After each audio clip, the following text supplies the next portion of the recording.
ఈనాడు ఆంధ్రజ్యోతే రాసుకొచ్చినాయి. ఆదినారాయణ రెడ్డి అక్కడ పరిశ్రమల వాళ్ళని వేధించడం, ప్రభాకర్ రెడ్డి అక్కడ పరిశ్రమల వాళ్ళని వేధించడం, మొన్న మధ్యం శ్రీకాకుళం దగ్గర వేధించడం, నెల్లూరు జిల్లాలో మైనింగ్కి సంబంధించి ఇబ్బందులు, ఆ పరిశ్రమలన్నీ ఇబ్బంది పడటం, పారిశ్రామికవేత్త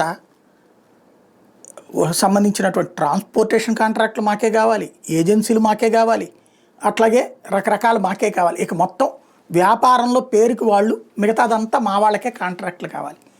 ఈ దూరంలో అధికార పక్షానికి సంబంధించిన వాళ్ళే తయారైతే ఇక వ్యాపారాలు ఎట్లా జరుగుతాయి? పెట్టుబడులు ఎవరు పెడతారు? ఆల్రెడీ పెట్టినటువంటి వాడు తన పరిశ్రమను నడుపుకోవడం కోసం వీళ్ళకి సరెండర్ అవ్వచ్చు, కానీ దానివల్ల ఆ పరిశ్రమలకి సంక్షోభమే కానీ ప్రయోజనం ఏమైనా ఉంటుందా? రాజకీయ నాయకుల యొక్క వ్యక్తులు కాంట్రాక్ట్ తీసుకుంటే వాళ్ళు బాధ్యతగా చేస్తారా? ఎలా నమ్ముతాం వాళ్ళని? నెంబర్ 1.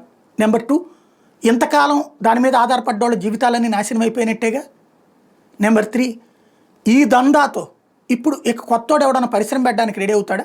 ఇప్పుడు ఎవడన్నా పరిశ్రమ పెట్టాలంటే దాంట్లో క్యాంటీన్ కాంట్రాక్ట్ దగ్గర నుంచి పారిశుద్ధ్య కాంట్రాక్ట్ దాకా అన్నీ మాకే ఇవ్వాలని చెప్పేసి నాయకులు వాళ్ళని ఒత్తిడి చేస్తుంటే ఇంకెట్లా జరుగుతుంది? అప్పుడు పారిశ్రామికవేత్తలు డబ్బులు పెట్టుకుని ఇక్కడికి వచ్చి ఇక్కడ రాజకీయ నాయకులకు ఊడిగం చేయడానికి సిద్ధపడతారా? రాజకీయ నాయకులను లబ్ధి చేకూర్చడానికి సిద్ధపడతారా? సాధారణ ప్రజలకు ఉద్యోగాల ఉపాధి అక్కర్లేదా? చివరికి ఎవరికైనా ఉద్యోగం ఉపాధి కావాలంటే అధికార పక్షపు నాయకుల దగ్గరికి వెళ్ళి కాళ్ళ ఎళ్ళబడాలా? చదువుకున్నోడు కూడా. ఏంటి పరిణామం? ఆలోచించాల్సి ఉంది.